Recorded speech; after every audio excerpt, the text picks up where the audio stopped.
कोई समझना होगा कि एनडीए एग्जाम की डिमांड अलग है, सीडीएस की डिमांड अलग है, पीसीएस एग्जाम की डिमांड्स अलग है, या आपकी सिविल सर्विसेज की डिमांड अलग है, सीएपीएफ की डिमांड अलग है। मेंटरशिप इंक्लूड्स कि आपको चीजों को तैयार कैसे करना है, आपको नोट्स कैसे बनाने हैं, आपको बुक्स को पढ़ना कैसे है, आपको मैक्सिमम रिटेन कैसे होगा, आपको पेपर 1 के सारे सब्जेक्ट्स में बैलेंस कैसे बनाना है, पेपर 1 प्लस पेपर 2 में बैलेंस कैसे बनाना है। कोई समझना होगा कि success in a CAPF is not just about random preparation, it's about right guidance, right mentorship, right preparation, right approach at right time.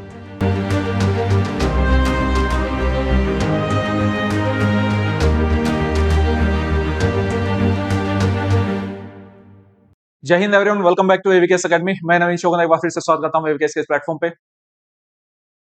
ये वीडियो हर एक उस स्टूडेंट के लिए काफी इंपॉर्टेंट है जो सीएपीएफ असिस्टेंट कमांडेंट एग्जामिनेशन की तैयारी कर रहा है या करना चाहता है।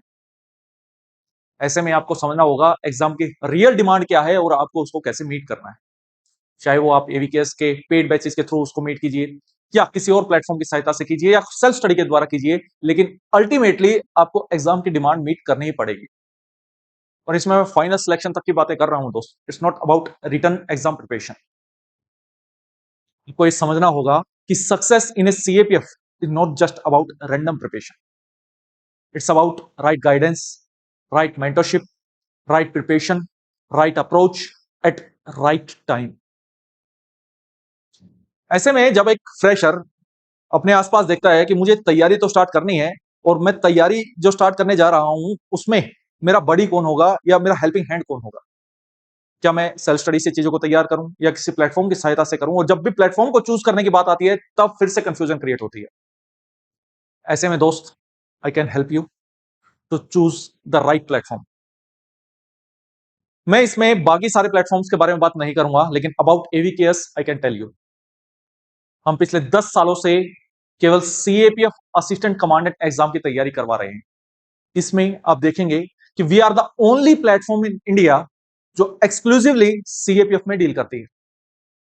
आपको ये समझना होगा कि एनडीए एग्जाम की डिमांड अलग है, सीडीएस की डिमांड अलग है, पीसीएस एग्जाम की डिमांड्स अलग है, या आपकी सिविल सर्विसेज की डिमांड अलग है, सीएपीएफ की डिमांड अलग है। अब रैंडमली आईबी, ईपीएफओ इन सबको एक जगह बैठा के सेम मटेरियल देके सेम टेस्ट देके सीएपीएफ को क्लियर नहीं कर सकते दोस्त। आपको सीएपीएफ की एग्जाम की डिमांड मीट करनी पड़ेगी। 2024 का पेपर उठा के देख लो, 2025 का पेपर उठा के देख लो, अगर आपको कुछ भ्रम होगा तो टूट जाएगा वहां से। एवीकेएस इज अबाउट स्पेशलाइजेशन। हम कैपेबल नहीं है क्या सीडीएस की प्रिपरेशन करवाने में या किसी और एग्जाम की प्रिपरेशन करवाने में, but we have some emotion which are related to the CAPF community and we are specialized in CAPF. I can proudly say that India's #1 platform is the AVKS for the CAPF Assistant Commandant Preparation. और ये मैं randomly नहीं बोल रहा हूँ कि मैं AVKS से बिलोंग करता हूँ। These are the facts. You can check on the Google, YouTube, Telegram, anywhere. It's an open challenge. बहुत मेहनत लगी है यार यहाँ तक पहुंचने में। यह स्टूडेंट्स का भी बहुत साथ रहा है, एवीकेएस की टीम का साथ रहा है, तब जाके यहाँ पे पहुंचे। About your preparation, we are launching our foundation batch 2. अगस्त में हमारा एक बैच स्टार्ट हुआ था, उसमें सीट कंप्लीट हो चुकी हैं। अब दिल्ली में उत्तम नगर में हमारा बैच चल रहा है। 17 सितंबर से वो स्टार्ट हो रहा है। अब गिवन नंबर पे कॉल करके उसमें एनरोल कर सकते हैं, रजिस्ट्रेशन करवा सकते हैं। ऐसे में स्टूडेंट के माइंड में डाउट आएगा कि सर मुझे इस बैच में क्या मिलेगा and why should I trust AVKS. ऐसे में मैं आपको बता देता हूं, AVKS is not just a coaching centre, it's a gurukul for the CAPF aspirants. और यहाँ पे कमर कस के ही आना दोस्त, अगर आप आ रहे हो तो। ये मैं हर मेरी वीडियो में क्लियरली मेंशन करता हूं कि अगर पढ़ने की क्षमता रखते हो तभी आना, पढ़ाने की क्षमता हमारे अंदर। In this batch you will get one stop solution for the CAPF assistant commandant exam preparation. चाहे इसमें आपकी क्लासेस की बात है, पेपर 1 पेपर 2 की, आपके स्टडी मटेरियल की बात है, टेस्ट सीरीज की बात है, मेंटरशिप की बात है, या आफ्टर एग्जाम गाइडेंस की बात है। एक एक चीज को बारीकी से तोड़ते हैं। क्लासेस में you will get the classes for the paper 1 and paper 2। In the paper 1 there is a clear syllabus जिसमें आप पीवाईक्यूज की हेल्प से चीजों को एनालाइज कर सकते हैं। इसमें आप सिलेबस यूपीएससी की हेल्प से चीजों को एनालाइज कर सकते हैं। और इसमें you have to cover the polity, history, geography, economy, environment, science, maths, reasoning. अब कंप्यूटर के भी कुछ चीजें देखने को मिली हैं, और करंट अफेयर्स। हर एक सब्जेक्ट कॉम्प्रिहेंसिव वे में क्लास में कवर करवाया जाएगा और डिक्टेशन के थ्रू नोट्स बनेंगे। About paper 2 there is a 2 components.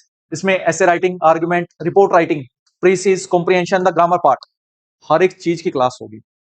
और ये क्लास फ्रेशर को ध्यान में रखते हुए होगी। That's why it is the foundation batch. ऐसे में स्टूडेंट्स के माइंड में डाउट आता है कि क्या सर एक ही बंदा सारी चीजें पढ़ा देगा, और उस बंदे का एक्सपीरियंस क्या है जो यहाँ पे पढ़ा रहा है। दोस्त, they are well experienced faculty जो आपको पढ़ाएंगे। किसी को 8 साल का एक्सपीरियंस है, किसी को 9 साल का है, किसी को 7 साल का है। कोई भी ऐसा बंदा हम पढ़ाने के लिए नहीं रखते जिसको 5 साल से कम का experience. About paper two only you will get the 5 teachers apart from the mentors. Mentor तो वो रहेंगे ही जिन्होंने एग्जाम निकाला है। You will get the 5 teachers. ऐसे में बहुत सारे लोग मुझसे पूछते हैं, sir what is the requirement of 5 teachers? क्या एक पर्सन पेपर टू नहीं पढ़ा सकता? दोस्त, ऐसे में मैं आपको एक बात बोलना चाहता हूं। मैं मेडिकल फील्ड से बिलोंग करता हूं, और मेडिकल फील्ड में भी मेरा एक्सपीरियंस रहा है, सिक्योरिटी में मेरा एक्सपीरियंस रहा है। तो मैं एग्जांपल उन्हीं चीजों को ध्यान में रखते हुए आपको दूंगा। There is a difference between generalisation and the specialisation. जब बीएमएस डॉक्टर है, एमबीबीएस डॉक्टर है, फिर क्यों जाता है कोई पर्सन कार्डियोलॉजिस्ट, एंडोक्राइनोलॉजिस्ट के पास? फिर तो दिल की बीमारी भी एमबीबीएस से ठीक करा लो, किडनी भी एमबीबीएस से ठीक करा लो। There is a requirement of specialised person, that's why they exist in the market. इन 5 टीचर्स का काम ये है जो जिस सेगमेंट में एक्सपर्ट है। चाहूं तो मैं भी पेपर 2 पूरा पढ़ा सकता हूं, लेकिन I teach the security and the international relations part. Vinay English sir की जो स्पेशलाइजेशन है, खुद असिस्टेंट कमांडेंट है, वो वाला पार्ट पढ़ाएंगे। जिसका सोसाइटी टेक्नोलॉजी में एक्सपीरियंस है वो वाला पार्ट पढ़ाएगा। जिसका इकोनॉमी में एक्सपीरियंस है वो वाला पार्ट पढ़ाएगा। उस सेगमेंट से रिलेटेड एसेज, आर्गुमेंट, रिपोर्ट आपको कवर करवाएगा। जो इंग्लिश का टीचर है भाई, वही तो इंग्लिश पढ़ाएगा। आप रैंडमली किसी से भी कुछ भी पढ़ ले रहे हो, फिर आप खुद भी बेवकूफ बन रहे हो और उसको भी बनाने दे रहे हो खुद को। This is the message I want to give these people जो रैंडमली पूछते हैं what is the requirement of 5 teachers. This is the real requirement. हर एक चीज को अब बच्चे पूछते हैं, सर मुझे लिखना नहीं आता। अरे भाई, लिखना नहीं आता तभी तो फाउंडेशन बैच में आप जा रहे हो। लिखना आता तो क्यों आप फाउंडेशन बैच में जाते होते? और लिखने की कला है, लिखने से ही आएगी। 100 बात की एक बात ये अपने दिमाग में बैठा लो। और लिखवाना कैसे है, we know very well. Last year भी क्लास नोट्स से आपके 8 क्वेश्चंस पेपर 2 में आपके पेपर में देखने को मिले। It's not a joke. About the study material you will get the class notes. ऐसे में ये सिर्फ पीडीएफ आपको नहीं पकड़ा देंगे। You will get the class notes, proper class में जो डिक्टेशन हुई। You will get the study material books, जो प्रॉपर बुक्स हैं, पेपर 1 की भी, पेपर 2 की भी। हर एक सब्जेक्ट की वो बुक आपको मिलेगी। इसमें मैं जनरल स्टडीज की बात कर रहा हूं। Mean while you will get the PYQ book, चाहे पेपर 1 की बात है या पेपर 2 की बात है।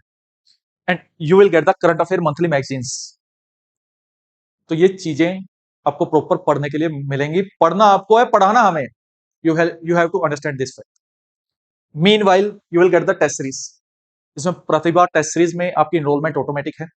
इसमें you will get the sectional test, you will get the revisional test, you will get the full end test. Sir what is the meaning of this keywords? एक पॉलिटी को मल्टीपल सेक्शंस में divide करके sectional test होंगे। Geography के फिर ऐसे test होंगे। जैसे पॉलिटी के 4 टेस्ट हुए, फिर पॉलिटी का रिविजनल टेस्ट होगा 100 क्वेश्चन का। पहले 75 क्वेश्चंस के 4 सेक्शंस के टेस्ट होंगे। तो 4 सेक्शंस के टेस्ट मतलब 300 क्वेश्चन, एक रिविजनल टेस्ट मतलब 100 क्वेश्चन। तो ऐसे ही सब्जेक्ट वाइज आप लगभग 300 से 400 क्वेश्चंस प्रैक्टिस करेंगे। और उसके बाद जब सिलेबस कंप्लीट हो जाएगा, कब हो जाएगा? मार्च तक सिलेबस कंप्लीट हो जाएगा। उसके बाद आप फुल एंड टेस्ट प्रैक्टिस करेंगे। 10 फुल एंड टेस्ट होंगे, और ये सेक्शनल टेस्ट और full end test paper 1 plus paper 2 दोनों के होंगे। जो रियल टाइम आप फेस करेंगे, जो फाइनल एग्जाम में 19 जुलाई को होने वाला है, सेम ऐसे ही 10 से 12 और 2 से 5 वही टाइमिंग रहेगी। क्या पेपर 2 के टेस्ट इवेलुएट होंगे? 200% होंगे सर। ये 5 लोग हैं किस लिए? और इनके अलावा मेंटोर्स भी रहेंगे।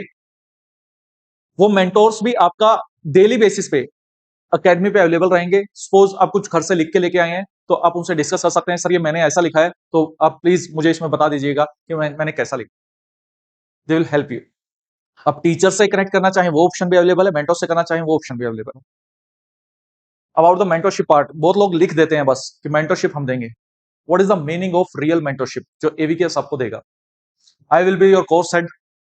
अबाउट मेंटरशिप पार्ट, चाहे वो पेपर 1 की बात हो, पेपर 2 की बात हो, या पर्सनैलिटी टेस्ट की बात हो, यू हैव टू अंडरस्टैंड कि मेंटरशिप इंक्लूड्स कि आपको चीजों को तैयार कैसे करना है, आपको नोट्स कैसे बनाने हैं, आपको बुक्स को पढ़ना कैसे है, आपको मैक्सिमम रिटेन कैसे होगा, आपको पेपर 1 के सारे सब्जेक्ट्स में बैलेंस कैसे बनाना है, पेपर 1 प्लस पेपर 2 में बैलेंस कैसे बनाना है, पेपर 1 में कब मुझे टेस्ट अटेम्प्ट करने लगाने चाहिए, और मेरे टेस्ट में नंबर कम आ रहे हैं तो मैं कैसे बढ़ाऊं, नंबर अच्छे आ रहे हैं तो उसको कैसे मेंटेन रखूं। इन सारों सवालों के जवाब मेंटरशिप का पार्ट है। इसके अलावा टेस्ट लगाना भी अपने आप में एक कला है।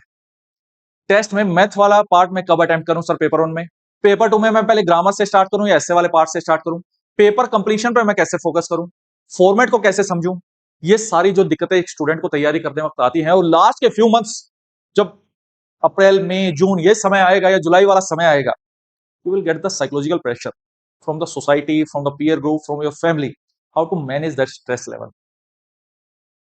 how to maintain a spark of energy throughout this journey. This is the part of mentorship. अगर ये सारी बातें आपका मेंटर आपको बताने लायक है, आपको बता दे रहा है, तो you are under the right guidance. About the personality, how to develop a personality. क्योंकि 150 नंबर उधर छुपे हैं, सब इग्नोर कर दे रहे हैं उसके, और ये नंबर की भी बात नहीं है, it's not about marks, it's about life. आपको फोर्स के लिए चीजों को तैयार करना है. एक लाइफ को लेके एक पर्सन का एटीट्यूड कैसा होना चाहिए, उसकी पर्सनैलिटी कैसे होनी चाहिए, how to develop a hobby, time को कैसे मैनेज करना है, मेरे अपने 24 आवर्स को कैसे मैनेज करूं, मैं स्टडी प्लान कैसे बनाऊं, मैं अपनी फिजिकल एक्टिविटी को कैसे मैनेज करूं. ये सारे सवालों के जवाब एक मेंटर आपको देता है. एंड आफ्टर एग्जाम गाइडेंस, इसके बाद इसमें आपके मॉक इंटरव्यू या इंटरव्यू प्रिपरेशन वो इंक्लूड है. On behalf of these facts we can say AVKS provides you one stop solution for CAPF assistant commander preparation. ऐसे में बहुत सारे स्टूडेंट बोलेंगे सर मुझे अगर अफोर्डेबिलिटी का इशू है, मैं बैच का पार्ट नहीं बन सकता. तो दोस्त, आप जहां पे भी चीजों को अफोर्ड कर पा रहे हो, इन चीजों को ध्यान में रखना जरूरी है. क्योंकि it's not about just to prepare something, it's about prepare with the best. आपको एग्जाम की डिमांड को मीट करना पड़ेगा, तभी एग्जाम पास होगा. ये आप खुद से भी कर सकते हो, हमारी हेल्प से भी कर सकते हो, किसी और की हेल्प से भी कर सकते हो, but you have to choose the real mentor, right mentor at the right time. मिलते हैं नेक्स्ट वीडियो में. जय.